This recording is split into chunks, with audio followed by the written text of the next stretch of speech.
8번째 브리핑 말씀드리겠습니다. 12월 29일 일요일 날 03분경 발생한 제주항공 2216편 방콕 무안 사고와 관련하여 12월 30일 14시 30분 기준 사고 수습 상황은 다음과 같습니다. 첫 번째 신원 확인입니다. 사망자 중 146명에 대한 신원 확인이 완료됐고 33명은 DNA 분석 및 지문 채취를 통해 신원을 확인 중에 있습니다. 사고 조사입니다. 관제 교신 자료 수집과 관련 관제사 면담 등을 진행하였고 블랙박스는 김포공항 시험분석센터에 15시경 도착하여 상태를 확인할 예정입니다. 참고로 사고조사 참여를 위해 NTSB 미교통안전위원회의 2명, 보잉 제작사 2명은 오늘 저녁에 도착할 예정입니다. 통합지원센터입니다. 사고수습 상황 브리핑, 유가족 대표 면담, 사망자별 신원 확인 및 유가족 알림, 숙소 및 장례 지원, 외국인 유가족 입국 지원 등을 시행하고 있습니다.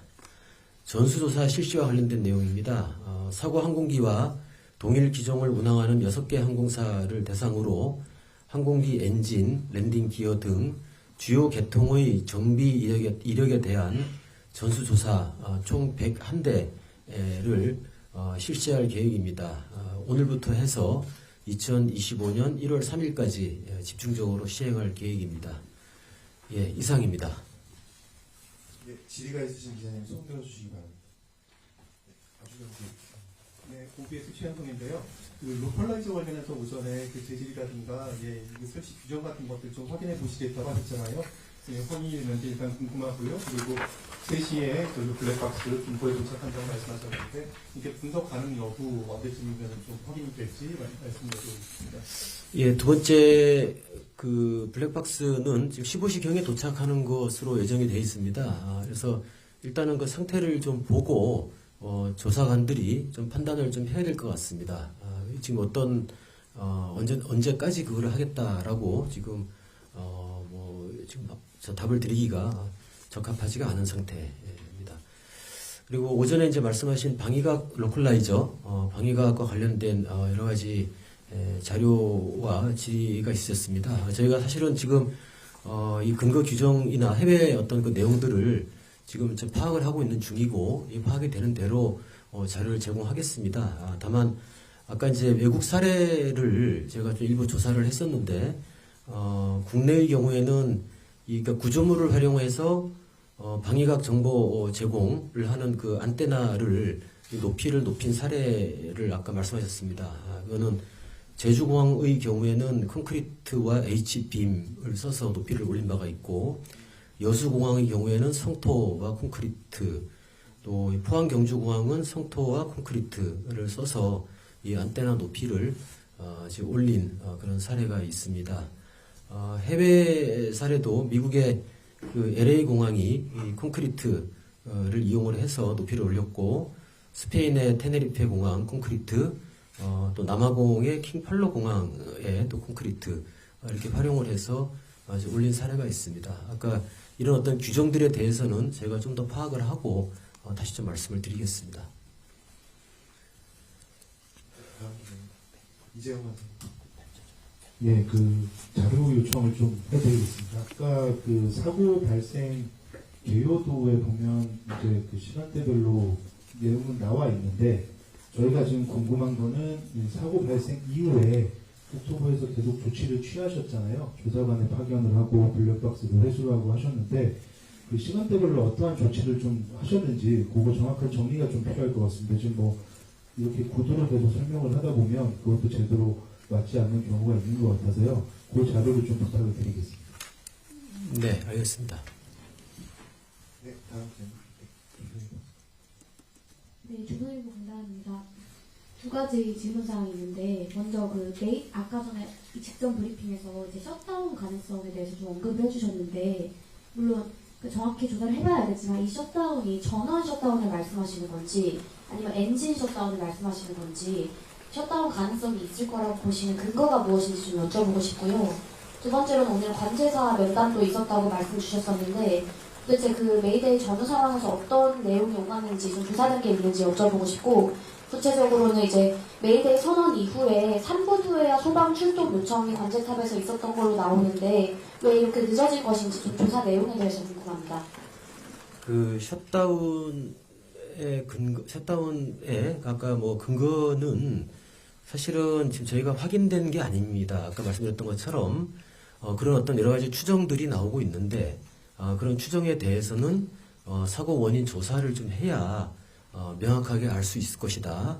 그리고 블랙박스 수거가 돼서 오후에 이제 3시경에 서울로 이동이 됐고 또 미국의 미 교통안전위원회 또 제작사의 총 4분이 오늘 저녁에 도착하면은 합동 아마 조사를 좀 하실 겁니다. 그 내용에 대해서. 그래서 이게 판독이 가능한 상황인지 또 뭐 데이터를 추출할 방법은 있는지 뭐 이런 것들을 조사를 좀 하고 그 결과에 따라서 아마 여러 가지 원인에 대한 또 상황에 대한 또 구체적인 아마 설명을 좀 드릴 수 있을 것 같습니다. 네, 다음 그리고 아까 메이데이 선언 이제 뭐 그 전후 과정 관련돼서 아까 이제 관제사 이제 면담 결과를 말씀하셨습니다. 근데 이게 사실은 저희 국토부 저희 항공실 뭐 저희가 직접 가서 면담을 한 것이 아니고 사고조사위원회 조사관들이 현지 무안공항에 가서 이제 면담을 지금 한 겁니다. 아마 조사의 이제 어떤 과정에 하나의 자료가 되기 때문에 아마 이제 사고조사위원회에서 여러 가지 조사를 좀 진행하면서 그 자료가 좀 중요한 어떤 자료로 사용될 것으로 봅니다. 그래서 이게 어느 정도 시점에 그 면담했던 뭐 결과나 내용들이 이제 공개가 될지 그 여부 뭐부터 한번 사조위한 판단을 좀 기다려봐야 될 것 같습니다.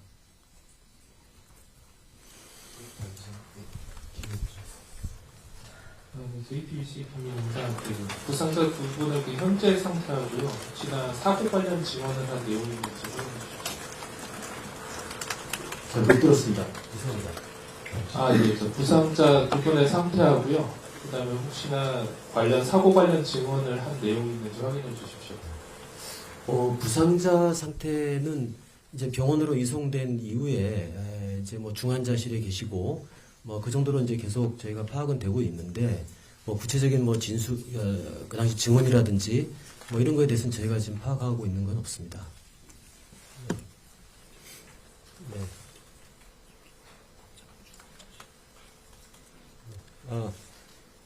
예.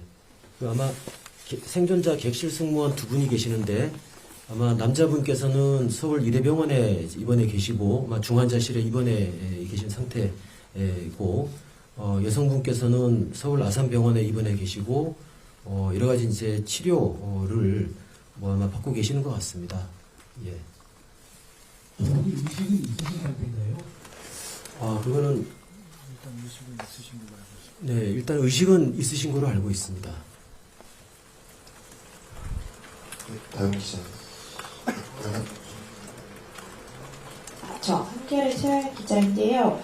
그 첫 번째 고어 라운드 할 때 고어 라운드 선언하고 내려갈 때의 고도가 혹시 나온 게 있나요?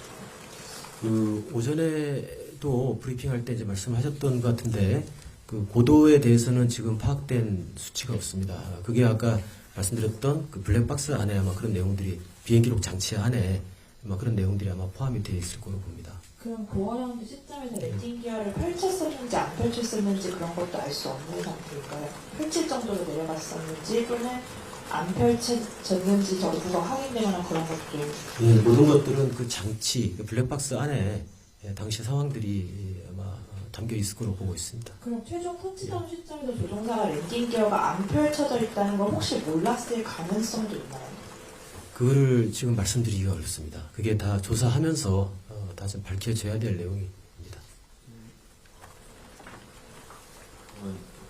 그거 관련해서 이제 그 기차 안에 유성가스 연기가 유입돼서 뭐 조종사가 밖에 못 폈을 것이다 그런 이야기도 나오는데 이거 역시 아직은 좀 불박을 들어보기 전까지 모르는 거예요. 예, 맞습니다. 제가 그는 저기 블랙박스 그 안에 아마 그 내용을 좀 봐야 정확한 상황을 좀 알 수 있을 것 같습니다.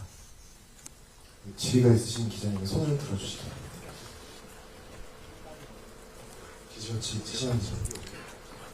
비주얼스 최신아 기자입니다.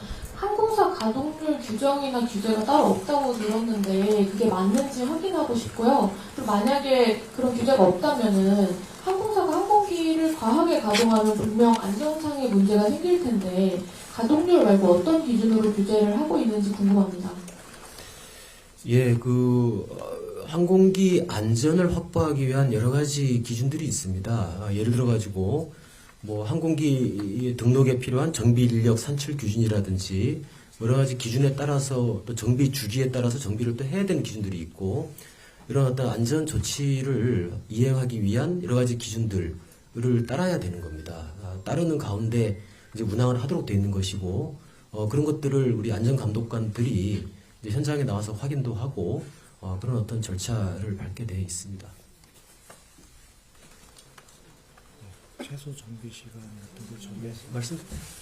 예, 최소 정비 시간을 이렇게 규정별로 대략 정해서 그 비행 전후 정비가 있고 또 킥턴할 때 짧은 시간에 해야 될 정비가 종류들이 있는데 그런 경우에 그 이상을 준수하도록 하게 돼 있고 그 이상에 따라 그 체크리스트를 가지고 정비를 했는지 안 했는지 저희 정부에서 항상 감독을 합니다.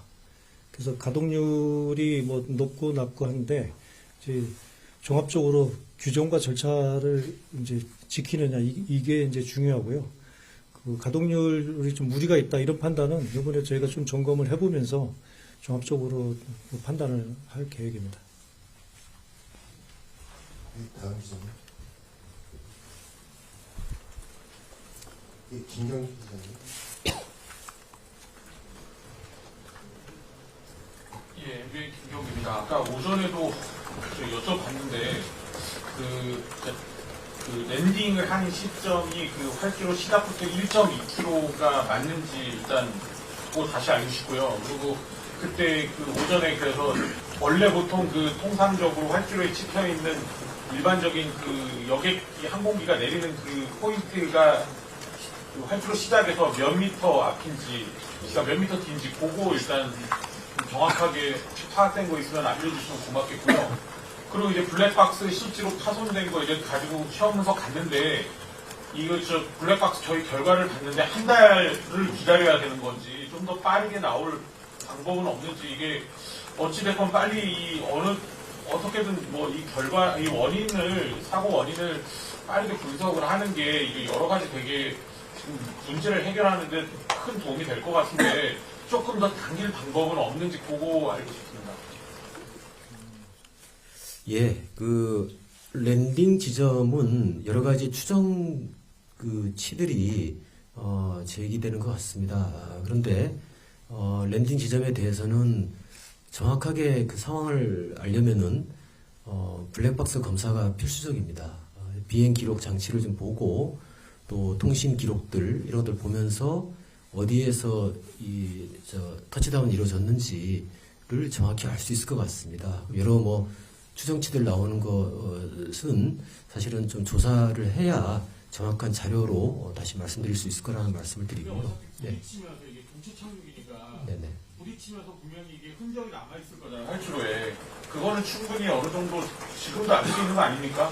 그 블랙박스 그거까지 깔 때까지 저희가 어떻게 그거를 기다리고 그 정도는 적어도 알 수 있는 거 아닐까요? 일단 지금 현장에는 기체에 대한 잔해도 상당히 있고 그런 상황입니다. 그리고 이게 쭉 슬라이딩이 되면서 여러 가지 흔적들이 여기저기 남아 있기 때문에 과연 이제 어느 지점을 정확한 터치다운으로 볼 것이냐에 대해서도 우리 항공안전 감독관들이라든지 또 조사관들 이런 어떤 의견도 또 한번 들어보고 좀 판단을 하는 그런 과정들이 필요할 것 같습니다. 예. 터치다운 범위 아닙니까? 박힙니까?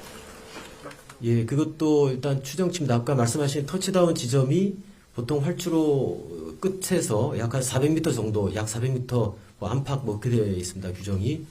근데 그거보다는 좀 더 앞에 아마 터치다운 한 것으로 지금 이렇게 추정들이 나오고 있습니다. 화면상도 나오고. 근데 그거는 일단 조사를 좀 더 해보겠습니다. 실장님 그러면 그 그 무안공항에 그건 있잖아요. 그러니까 기존에 있던 항공기들이 랜딩을 하면 좋을 것으로 예상되는 그 지점. 네네. 그건 몇 미터예요? 몇 미터예요? 활주로부터?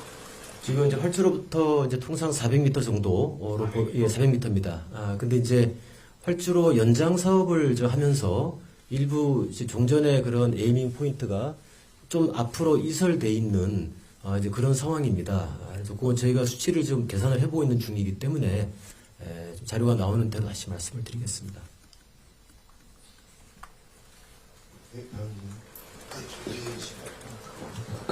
네, 저 서울행정신문 주시한 기자입니다.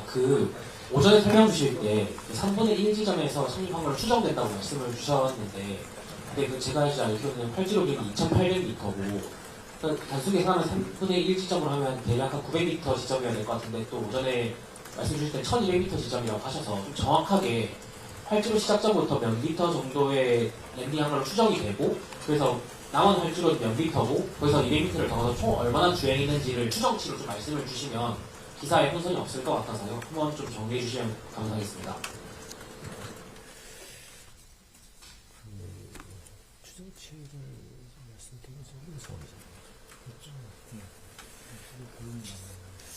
예, 그거는 지금 여러 추정치들이 거론되다 보니까 더 혼선이 좀 있는 것 같습니다. 그래서 좀 저희가 좀 조사를 아까 김경기 기자님 말씀하셨던 것처럼 조사를 신속히 좀 하고 또 현장에 어느 정도 상황이 정리되는 대로 또 조사관들이 가서 좀 확인도 좀 하고 그런 절차를 좀 밟고 좀 말씀을 드리는 것이 좋을 것 같다는 생각이 듭니다.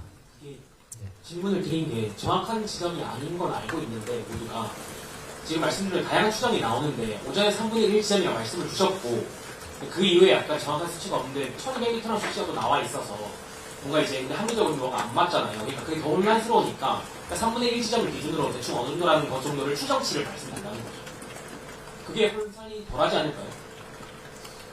에이밍 포인트보다 좀 앞쪽으로 앞에 아마 착륙한 거는 대략 대략 봤을 때 그렇게 이제 보입니다. 근데 그게 아까 1200m라는 주장, 또 3분의 1 주장, 여러 가지 주장들이 이제 나오고 있고, 그것들은 이제 거듭 말씀드리지만 좀 정확하게 조사를 좀 해보고, 좀 말씀을 드리는 게 또 혼선이 적지 않을까, 그렇게 생각이 됩니다. 시스템이지 않고 관련해가지고요. 아까 활주로 이술 사업을 하면서 포인트가 좀 옮겨졌다고 하는데, 활주로 이술 사업이 이게 완료가 된 게 아니지 않습니까? 안 되는데 그걸 옮길 수가 있습니까? 활주로 연장 사업을 하면서 기존 활주로를 연장을 하는 겁니다. 그러다 보니까 기존 활주로의 끝부분에 저희가 이제 클리어런스, 그러니까 좀 빈 공간을 만들어 두는 이제 그런 부분이 있습니다. 그러다 보니까 보통의 에이밍 지점보다는 조금 앞쪽으로 에이밍 포인트를 지정을 해서 이제 계속 운영을 해왔던 겁니다. 연장 사업이 끝난 겁니까? 연장 사업은 진행 중입니다. 진행 중인데 그렇게 할 수가 있습니까?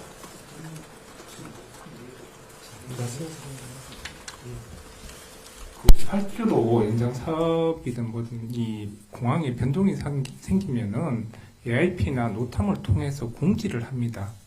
그게 나가고 운항하는데 항공기들이 국내 항공기들이 지장이 없게 고지를 합니다. 그리고 공사를 진행을 하는 겁니다. 아까 블랙박스 질문 잠깐 안 해주셨는데 얼마면 저희가 결과를 좀 알 수 있을지.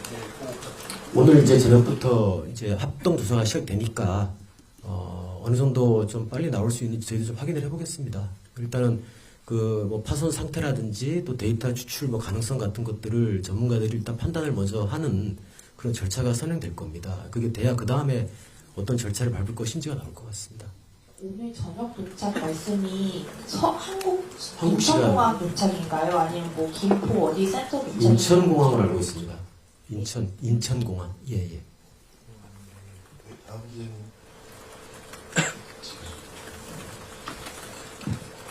문화일보 구영입니다.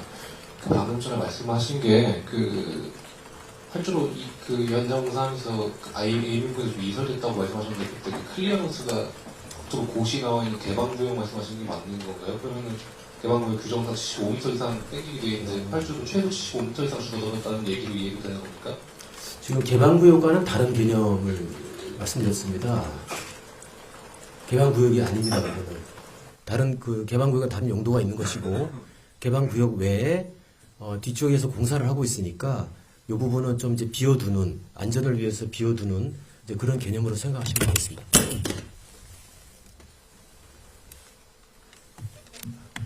네, 다음 기자님. KBS신가요? 예, 드리겠습니다. 저기 로컬라이저 문제가 아까도 뭐 질문이 나왔는데 이게 아까 오전에 이제 국내 규정하고 해외 규정 살펴보신다고 했는데 이거 얼마나 걸릴까요? 오늘 브리핑이 끝난 것 같은데 이따가라도 뭐 자료식으로 좀 배포가 되시죠? 네, 저희가 지금 뭐 자료 찾고 있고 자료가 완성되는 대로 대변인실하고 협의해서 바로 배포해드리겠습니다. 그리고 미국 교통안전위원회하고 보잉사하고는 지금 같이 조사에 참가를 하는 걸로 지금 자료에 나와 있고 엔진 제조업체는 아직 협의가 안 됐나요? 지금 아직 참석하겠다는 통보를 받지 못했습니다. 네, 다음 기자님. SBS 서울 매팀. 저도 질문 여기까지 드리겠고, 저 로컬라이즈 문제 이거 하나 말씀드리면, 그 재질의 문제를 말씀하시는데 사고 상황을 보면 재질의 문제라기보다 문제도 있겠지만 이 크기의 문제가 있는 것 같거든요. 이 둔덕의 폭과 높이가 사고를 발생하는데 아주 큰 영향을 미치는 것 같아서 규정을 자기 보신다고 하셨으니까 재질로만 보지 마시고 이 높이와 폭 등의 이 사이즈가 과연 허용이 되는 사이즈인지 그게 좀 궁금하고요. 또 하나는 교신을 연락을 하셨다니까 물론 다 공개 못 하시겠지만 저희가 알기로 57분의 경고가 나서 59분에 이제 버드 스트라이크 메이데이가 왔는데 57분의 버드 스트라이크 그런 경고가 나기 전에 이 항공기 측으로부터 버드 스트라이크가 있었다는 그 이야기가 있었는지만 좀 말씀해 주시면 고맙겠고요. 또 하나는 복항하는 과정에서 항공기와의 교신 과정에서 어떤 불능이 있었는지 좀 말씀해 주실 수 있는 게 있으면 좀 부탁드리겠습니다. 두 번째, 세 번째.